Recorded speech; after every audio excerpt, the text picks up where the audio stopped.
All right, let's get to it. He is number 5 all-time in the NFL history for passing yards. He's number 5 all-time in the league for touchdown passes. He's an 8-time Pro Bowl player. He has 9 children. He played 17 NFL seasons. Please welcome number 17, Philip Rivers.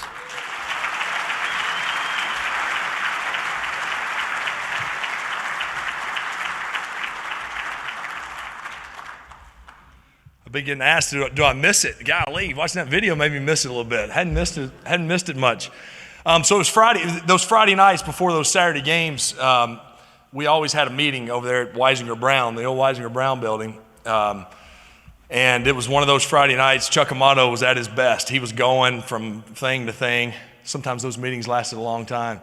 They were always very thorough and good, but they lasted a long time. Ray remembers those. But one particular night, I think it was the night before he played Wake Forest. I'm not sure what year I was in school. He, as we all can do, as I may do here in a little bit, you kind of get out of whack and you get off track.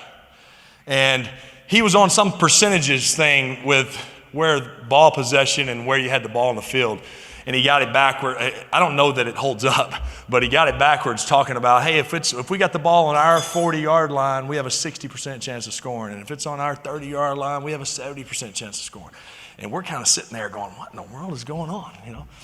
So he finishes up. Well, the next day, our very first possession, it's rainy and it's wet, and they punt us down in there on our 1-yard line. And it's TV timeout. And, you know, for those of you that played and those of you that still play, you know, that first snap, that first series, especially when you're standing out there in a packed house at Carter Finley, I mean, there's nerves going and until you get going, and then it's good. So I stepped in the huddle. I said, hey, guys, get in here. I know one thing. We got a 99% chance to score a touchdown. And that kind of broke the ice and relaxed everybody a little bit before that first drive. But it's great to be here. I want to thank, it's great to be back in North Carolina. It's been a long time, a couple spotty trips to Raleigh, but it's been a long time living way out there on that West Coast. But it's great to be here. Thanks to John Rocco and Alan Tyson. A handful of emails back and forth. And thanks for the invite to get me back here. It's a pleasure to be here in front of you. It's hard to believe it was 21 years ago and some change that I stepped foot on campus there at NC State. And, you know, I think back, a couple of us talking about Coach Joe Pate. Joe Pate recruited me. He was a linebacker coach and D-line coach and special teams coordinator. He had that punt block team that always was good for a punt block or two. Blocked a couple punts against Florida State, I think in 98 or 99, that year that NC State, they really popped for me for the first time, being a young boy in Alabama. But Joe Pate was recruiting me. It was fall of 99. I was finishing my senior year, and he was recruiting me, and Michael Caine was the head coach, and we were on the way to my grandmother's house. And for you Tar Heels in here, this is the only positive thing I'm going to say about y'all today. I think it was the 9th time in a row y'all won or something like that fall. And so Michael Caine was let go. And Michael Caine, for those of you that know him, and the little I knew him, he was a good man and a good football coach. And so I was excited I hadn't committed to NC State yet, but I was excited about the potential of going to NC State. Well, Coach Pate said, hang in there, just hang in there with us, because now I'm going, okay, NC State's out. I got to figure out where we're going to go. There's no coach. And Coach Pate kept it all together. You know, our signing class, Jericho Cotry and myself were two guys from Alabama that he kept just saying, hang in there with us. Just hang in there. We're going to get somebody. So I did hang in there with him. Meanwhile, Ole Miss was recruiting me. David Cutcliffe, now at Duke, and Coach Cutcliffe came into Athens High School and said, we're going to offer a scholarship and this. And he said, now we got another quarterback there. You know, Eli Manning's there. And but the best guy will play. Best guy's going to play. And I thought to myself, I ain't scared, but dadgum, I don't know if I believe that. The best guy's going to play. I give him the speed limits after his dad, the shrine of his dad in there. I don't believe the best guy was going to play, even whether I was or not. What? So that made me nervous about that. So then Auburn's in the mix, and Tuberville had just gone to Auburn from Ole Miss, and Jason Campbell was a Mississippi boy, and he had, Jason was already committed. Well, so Auburn was recruiting me, but they recruited me as a tight end. Wanted me to play tight end. I played a little safety in high school. See, I was faster back then. That one clip you saw, I could move all right. But they wanted me to play tight end, and I kept saying, Coach, it makes me nervous. I want a shot to play quarterback. And they said, we'll give you a shot to play quarterback, but we think you're going to be a tight end. And I said, I don't know. And he said, which for an Alabama or Auburn, if you grew up in Alabama, this next thing he said would have made sense if you're a diehard one or the other. He said, don't you just want to be an Auburn Tiger? And I said, I think I want to be a quarterback more than I want to be an Auburn Tiger.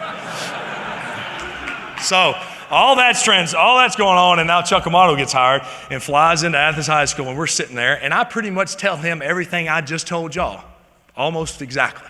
And he said, I'm not going to try to imitate him, but he said, well, so is there anybody else really in this? Are you coming? And I said, I'm coming. And that was it, just like that. I mean, I literally talked to the man for 2 minutes, but I told him that, and he thought, well, okay, well, it sounds like you've already crossed those guys off. So, and then they hired Norm Chow, and then it all gets going. But it was actually, Ray may remember this. I got there that winter of 2000, and I don't know if there's been a snow like that since then. It snowed 2 feet. At least it looked like 2 feet to me in Raleigh that first winter I was there. I'd been there about 2 weeks. I'm 10 hours away from home, and I'm not with a freshman class. I'm there. I think there's 1 or 2 other guys there because it's at the mid-semester. I mean, it's at the mid-year. And it snows 2 feet, and so we're locked there in the Stroud Center pretty much, locked down right there. And me and I think Ray and LeVar Fisher and Terrence Holt and that whole bunch is kind of walking around right there on Western Boulevard and that area, for those of you that know Raleigh.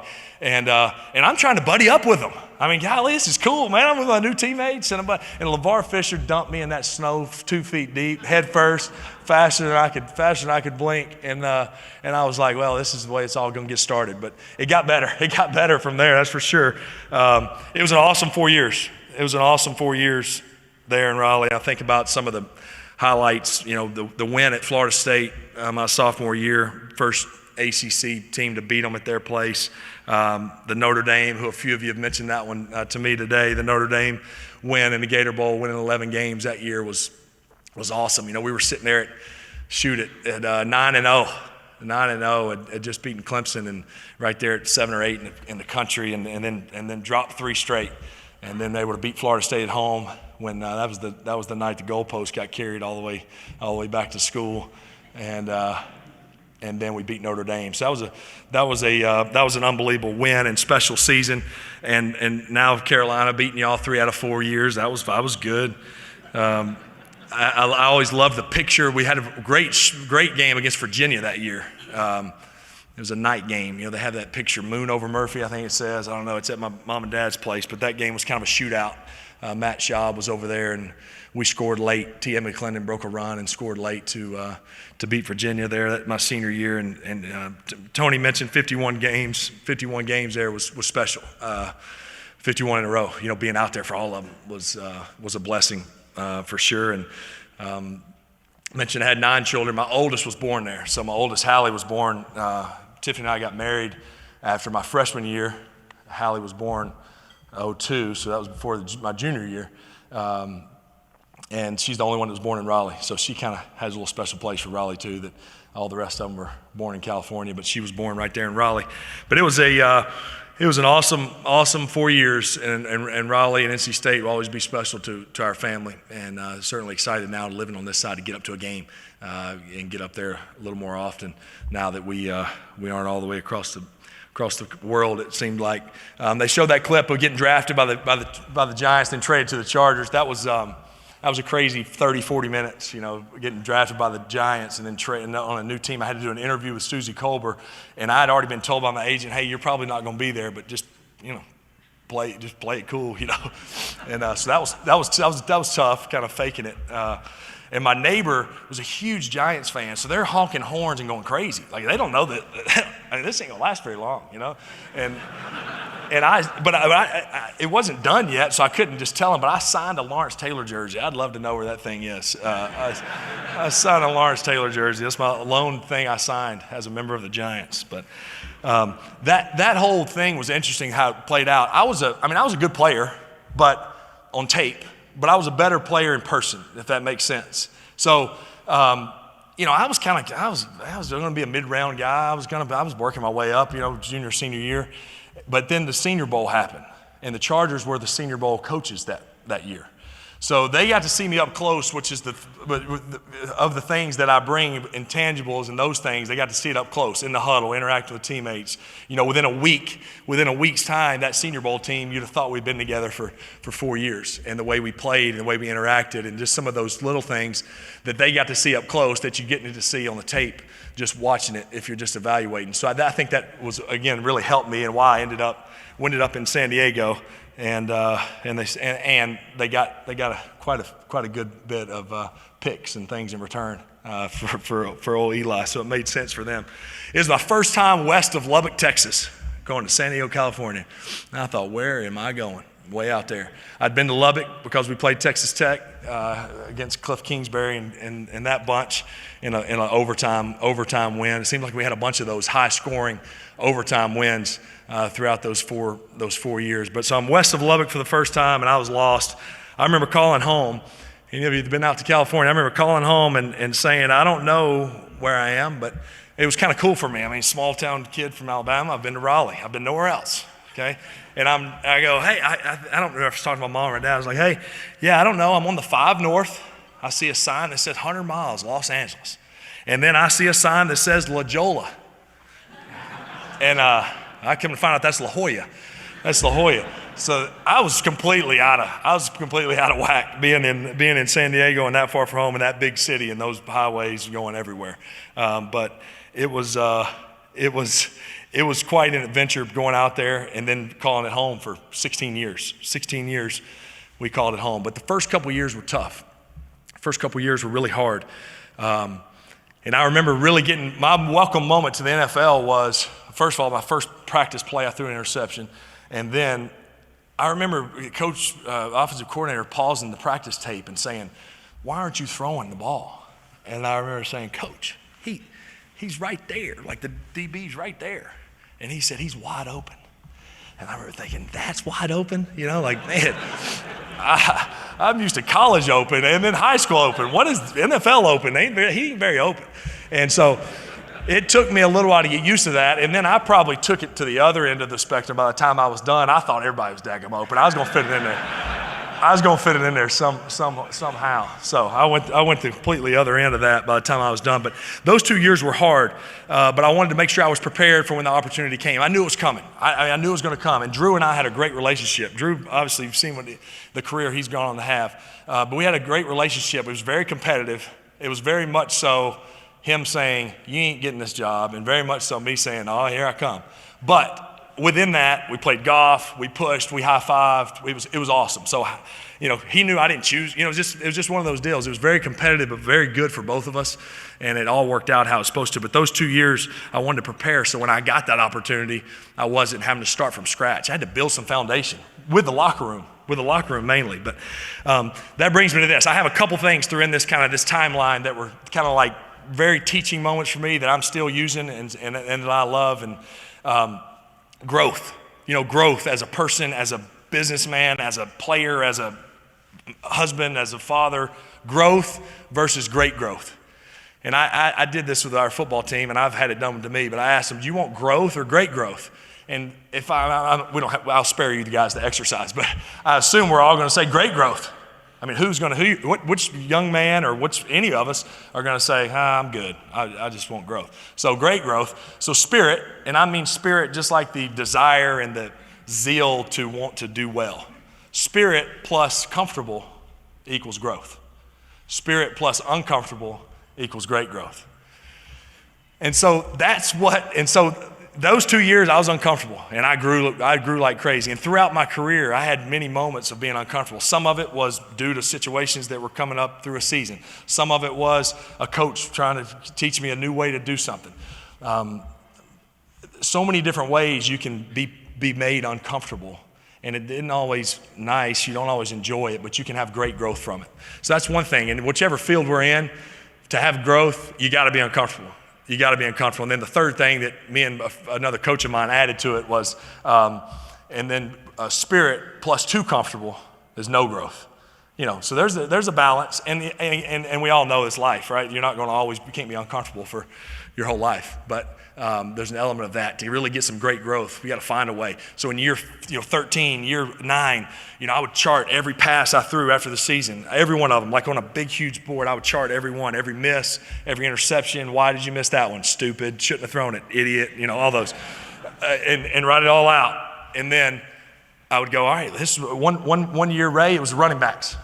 I missed 16 swing routes to the running backs. So I'm going to absolutely, I'm going to wear that out and not miss. So ways you can really push yourself and be a little uncomfortable so you can have great growth the following year or the following day, the following, quarter, whatever it may be. Norv Turner was my head coach there, and I know he was here with the Panthers, and Scott as well. Norv was there for 6 years, 7, 8, 9, 10, 11, 12. And it was a awesome run with him. He and I saw the game a lot alike. I love to prepare in the ins and outs of coverages and all that stuff, but Norv was kind of like me, where he would just say, just look over there and shoot. If he's 10 yards off and he's running a stop, just throw it to him. And I was like, oh, perfect. That's my kind of language. It's just like, sometimes you get so caught up in, well, I wasn't sure if it was cover 3 or cover 2. It's like, I don't know. Was he open? Throw it. And so a little bit of that was me kind of playing in the backyard. And so he and I hit it off right off the bat. And that we spoke the same language. I always thought it was important. I've been around a lot of great coaches and coordinators, but the ones that you speak and you're on a different wavelength, or when you can almost finish that sentence when the play call's coming in because you know what he's thinking, that's when it gets really fun. And I think as the play caller and the quarterback, you have to have that. You have to add that. So, sometimes you see these quarterbacks that struggle, and it may not be that they're not very good. It may just be, man, these guys they don't even know what they're, the coach has a vision for a play call, and the quarterback doesn't know that that's what the vision for the play is. So then it's all out of whack. We were in a meeting one time. We had LT, obviously unbelievable running back, Antonio Gates. I could go on and on. We had a stacked team. We should have won 2 or 3 during that stretch. Darren Sproles, another running back. So we're in their meeting room one day, and Norv is running the film. And he is, getting after this running back. He is wearing him out. Darren, I'm tired of telling you can't run it like this anymore. He was going on and on, fussing at Darren Sproles. And finally, Norv took a break, and Darren Sproles said, Coach, that's not me. That's LT. And Norv said, great route, LT. He laughed afterwards. He was kidding, but it was a perfect opportunity for a setup. But Norv delivered it perfectly. But it was there's some those I think is what I'm going to miss. I miss the highlights. I'll miss the Sundays, but I think those are the meetings, the locker room, the bus rides, the hot tub, the cold tub, the sauna, the dining hall, all that, the walkthroughs. That's what I think I'm going to miss most. That's what you love about it. It's just. You can't, it's hard to get it anywhere else. It was just nothing like it. With that, I love to compete. Competing, I get some of that. My dad was my high school coach, but I get some of that from my mom. My mom hated to lose. My mom beats my little daughter so bad in any game they play still to this day. I'm like, Mom, they're 4, But she's like, well, if we're playing a game, the match game, the memory game, like the memory card game. And she goes, well, they're not paying attention. So I'm going to get it. I'm like, golly. So I get a lot of that from her because I'm the same way. There are no favors. We're never just playing for fun. There's no such thing as a game for fun. You can't call it a game. You're either playing a game or you're just messing around. You don't play a game for fun. It can be fun, but it's to win the game. So I love to compete. So there's lots of levels of a competitor. There's 4 levels of competitor. So I think this applies. So this is the other nugget, I guess, that I love that applies in business and anything. The first is a survivor. You're just a survivor, just enough to get by. Whatever boss asks you or whatever is required of you of your role that day, you're just going to survive, just enough to get by. I'm going to just get to the line at the last second on a sprint. I'm going to just beat the bare minimum. The next level is a competitor. And a competitor is externally motivated. So you can be a competitor and be extremely motivated. I don't know, is it money? Is it they're going to cheer for me? Is it the coach is going to say good job? Is it I'm going to get a pat on the back? Is it, is something externally motivating you and you're a competitor? The next one is a true competitor. And a true competitor is internally motivated. So there's something within you that motivates you to want to go compete and get after it. It comes from within. Nothing on the outside gets you going. If there's fans there, if there's not fans there, you're bringing it. You wake up in the morning ready to compete. And then the last one is a dominant competitor. And a dominant competitor is internally motivated as well. And he elevates the play of everyone around him. And he's a servant leader, he or she. So I strive to be a dominant competitor. I always felt I was a true competitor, but I wanted to be a dominant competitor. I wanted to not only be internally motivated, but I wanted to help everybody else. How can I get him to be at his best? And how can I help him be at his best? And I'm going to need them. That doesn't mean you don't need them to help you be at your best too, but I wanted to be a dominant competitor and then be a servant leader. And that goes back to being a teammate. I loved being a teammate, and I hated the phrase, "It's your team." I hated that. Like, I don't know, it's your team. It's your team. It never was my team. It was our team. It was never my team. I didn't need my team. It's our team. And I wanted the other players to always feel that. I wanted them to always feel that, shoot, I'm just one of them. We're all in this thing together. And yes, there's an element of that comes with being the quarterback, and I took responsibility in that, and you appreciated some of that, but I wanted to make sure they knew. I don't see it that way. I see it as our team, that servant leadership that you just want to, and we fail. I wasn't great at it all the time, but you wanted that because being a teammate, again, was my favorite stinking part of the game. Last year was a special year. It was a challenging year for all of us for a lot of reasons, as we know. But first time being on a new team. I'd been in one place for 16 years, and now I'm going to a new team, and there's going to be nobody in the stands. I might be just a competitor. I was externally motivated. Nobody in the stands. New city. My family can't really meet anyone because there was no interaction going on. It was like I was going off sequestered to work and come home, and they didn't meet one teammate, one anything. So that was a challenge, but it was a very special year. Frank Reich, the head coach, who I know has spoken here before and played here, he was unbelievable. He really was unbelievable. And he challenged me before I came there. He said, I want you to think about this. I really need you to be the best version of yourself this year for this team. The best version of yourself for this team. He said, we got to find out what that is, and I really need you to be that. Frank had been with me before in San Diego, so he's seen all the crazy outbursts and this and that and all the different things. He goes, we don't want you to be someone else. We want Philip. That's why we signed you, but I need you to be the best version of yourself for this team. And so I was really reflecting on that, and here's what it came to for me to mean was I'm no longer in the same place. When you're somewhere for so long and you're around, and we had many different teammates come in, but I was always there, that you almost can lose sight of who you are. Not who you are, I don't mean who I am as a man, but how you're interacting, how you're doing it, because you're just used to them just saying, well, that's the way Philip does it. And so now I'm going to a new place, and I go, I get it now. I think I get it. And so I went there trying to be totally myself, but to see what version of myself I needed to be for that team last year. And it was a really big growth year for me because I was uncomfortable as heck going in a new locker room that had a bunch of good leaders and was very established, a great culture. And that part, I was uncomfortable, and it was unbelievable what bond we formed in such a short time. And what was most meaningful for me was we got there and started practice on August 1st or whatever, and on September 1st, I'm roughly estimating, we voted for captains, and I was voted the captain by the teammates. And so those are the things that mean the most. Yeah, I wish I had it. I wish we won a championship. But it's what do those other 52 guys think? And those are the things that's most valuable. What do the other people in the office think? What do the other people at school think of you? The people that you interact with is what just carries a lot. It means most. And so that team was so close and so tight. And I really thought we were going to win it last year.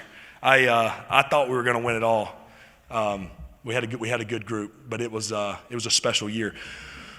Frank was very big on, and I grew to appreciate the process. I grew to appreciate that thought process was don't ride the wave of results.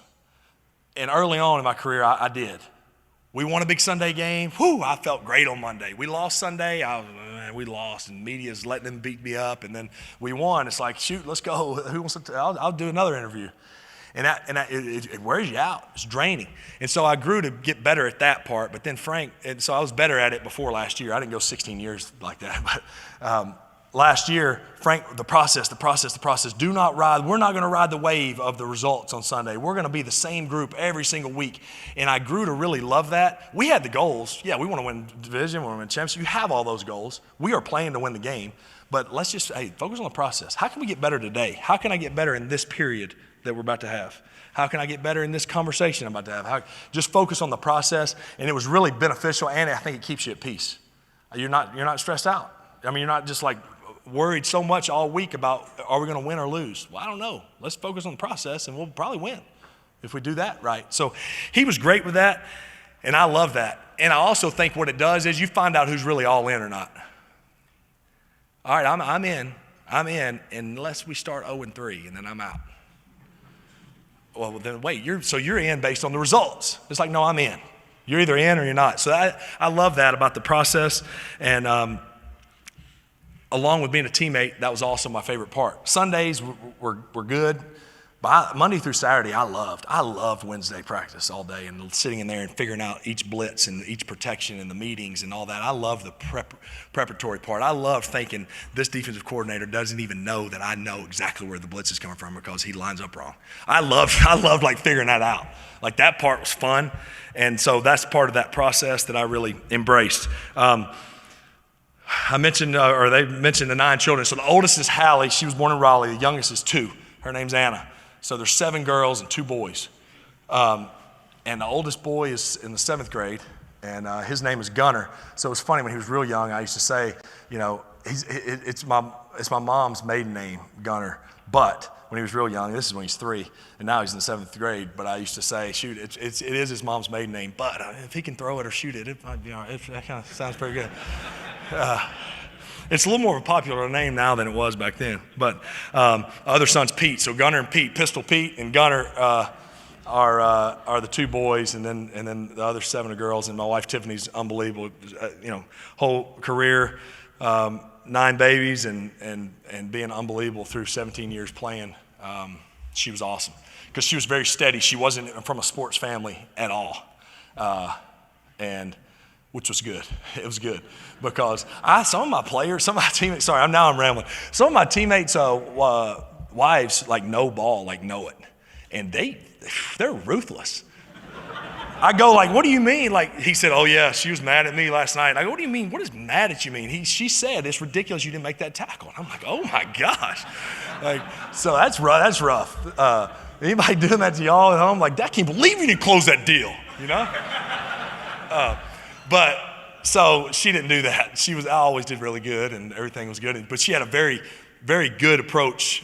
It was coming from a different angle, and it was very good. It kept me very steady, and she always was good in any time of ups or downs. But so their family's awesome. We live now in Fairhope, Alabama, which is on the east side of Mobile Bay, so it's on the east side. I grew up in North Alabama. We're living down in South Alabama. I'm the head football coach at St. Michael Catholic High School. It's a 4A high school down there that's new, that's growing. This will be the 4th year of varsity football. So it's a young high school. We got a lot of work to do, but I'm enjoying the heck out of coaching these young men. I think the part I'm most excited about is coaching the whole person, the spiritual, physical, emotional, the whole young man. Football, I love the game of it, as you can tell, but it's more than that. I think it's the character traits and the virtue and the disciplines that also cross over to life is why it's so special to me, because the same ones are what you need to do to get better in your faith, better as a husband, better as a dad, better at anything. It's the same ones, which is much like in any professional field you're in. I'm sure the same core things, they intersect. And so there's just been so many valuable lessons learned by me in that sport that I'm excited to be able to share that with these young men, because 98% of them are not going to play college football. So yeah, teach them football, but let's help them have an unbelievable experience. I want them to say, that was the funnest 3 years of high school. It was the funnest time of my life. And I'm better for it. oh, I remember this. Guys, in high school, we did that, and I remember this. And that's why I'm doing this when you're 25, 26, 27, 28. My dad never won a state championship, but he always said his state championship trophies were in his desk drawer from players, coach, this is such and such, played for you in 84. I live in Utah. I got out of the Air Force. I have 3 children. I just want you to know the high school football years were unbelievable. So that's what I hope to have, to be a part of down there, a part of helping contribute to that and to those young men's success in that community down there in Fairhope. I got there. I've been all about faith, family, football. It's been faith, family, and football. I mean, that's what I've done for the last 17 years, almost 21 years. I mean, I had a coach tell me once at NC State that, hey now, it's school first, football second. Hey, just get that. I won't tell you that coach was. But so for a little bit, I've been doing football for 21 years. Faith, family, football, football, football, football. Well, I got to this high school, and I'm just kind of programmed that way. I'm like, hey, we're going to be faith, family, and football. And some of them looked at me like, hey, we got to go to school. We're 16 years old. Like, yeah, faith, family, school football. You got to be eligible. Other than that, hurry up and get down here. Let's get to work. Our family mantra, our family mantra, my personal mantra, my high school football team's mantra, it's been on T-shirts, it's been part of some of my pro teams I've been a part of's mantra, is a Latin phrase. Last thing I got, and I'll be done. Is a Latin phrase, and I always wear that hat. If any of you have seen the interview, I pretty much, this is the first time I've had it off in about a month, is Nunc Coepi.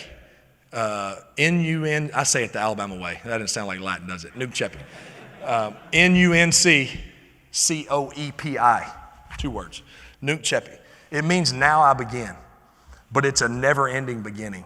You begin again and again and again and again. And I love that because think how many times we've all said, let's go. It's another way of saying, hey, one play at a time. It's Nunc Coepi. And so our players the players that now that I have love it. I've had teammates that love it. It's been a part of kind of my makeup since really 2012. And I loved it on the field. After a touchdown, Nunc Coepi, you better begin again, buddy. It ain't all easy. After a pick, obviously for sure, no matter what's going on in your faith journey, you didn't pray today, Nunc Coepi. Anything. It works from minute to minute, hour to hour, day to day. And it's just one of those, sometimes you need something different than the same old stuff. Like, here we go. Here we go. How many times have we all heard that? Here we go. I mean, I do it too. But all the same stuff. You need something to hit you now, every now and then. You need something a little different that has a little pop to it. So anyway, I share that with you, that you're always beginning again. Always beginning again. You've never, you young people that are here, you've never gone down a path too far that you can't start over. You've never made too bad a grade on a test that you can't get better. You're always beginning again. And that's what I'm doing, literally beginning again in my next career path. And I'm excited about that. I had three dreams, believe it or not, as a kid. And I'm too blessed and thankful that I've been able to live out all 3 of them. 2 of them are like, I'm really living them out, and the 3rd one's kind of funny. I wanted to be an NFL quarterback, a high school football coach, and the field crew guy for the Atlanta Braves, Fulton County Stadium. I played the NFL quarterback, I'm the high school football coach, and I'm the field crew guy at St. Michael Catholic. I've mowed more grass and painted more lines in these first 8 weeks on the job. I said, Dad, I got my wish. I am a field crew guy. I was like, you're in a small school, and I love the heck out of it. So I'm getting to live all 3 dreams out. And again, I think we're going to do a little bit of Q&A, but it was awesome to be here, be back in North Carolina, see all you Wolfpackers and all you others. Again, what you do with this organization, with John and so many that contribute, it really is awesome.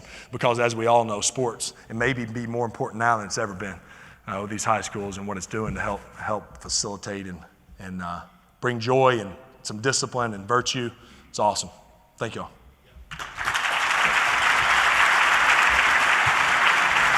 All right. Thank you, Philip. That was great. Great speech. So we have 3 footballs to give away. And the way we're going to do this, we've done this a couple times before, and Brett Favre almost took out a chandelier, is we're going to ask a trivia question, And to make it somewhat fair, we'll go regional. We'll go left with a question, center, and then right. 'Cause I feel bad for left and center. They didn't get any raffle winnings before. And it's a trivia question that came from what Philip said. So we'll ask someone to stand and answer the question. I don't make the rules, by the way, but if you drop the football, you have to give the football back, and somebody else gets a chance. Blame John Rocco. It's not my fault. All right, so Philip's got the Indianapolis Colts football. Anybody on the left side want to answer a question and try to catch a football? Stand up if you want to do it. We'll just insert right there. One person on the left side wants to do this. Two of them.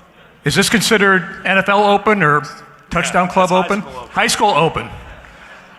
And these are questions, the answers were, it's open book. It happened within what we talked about today. How many NFL seasons did Philip Rivers play total? 17 is correct. All right, you got to catch this football to keep the football. It's slick. Where we got excuses going. It's slippery. Yes, good job. Good throw.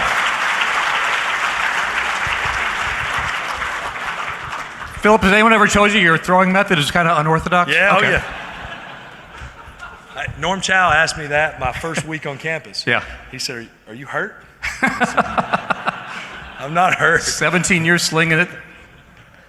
Somewhat sidearm. My arm never hurt though, because I threw it that way. It probably all these guys that preserved it. ice their shoulder, I never had to ice. Don't change it. It works out great. All right, somebody in the middle want to answer a trivia question. Who in the middle wants to answer a trivia question?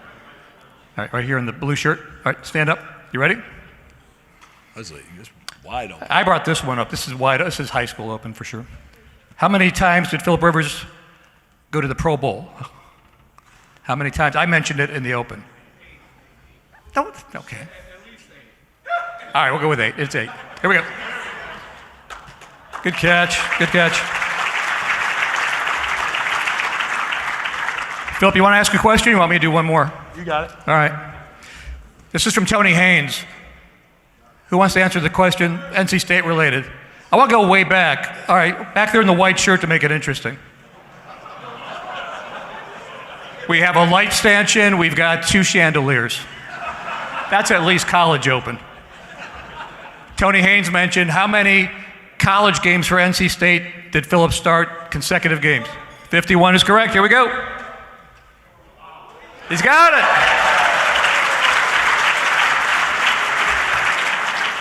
You sure you don't want to go 18 years? You got one more year, that's it? You just saw Philip Rivers' last throw as a professional. Can we thank him one more time for being here today? Appreciate you guys. Our next luncheon is September 3rd, Carolina Panthers, our kickoff luncheon we do every year. Thank you for being here. Have a great week.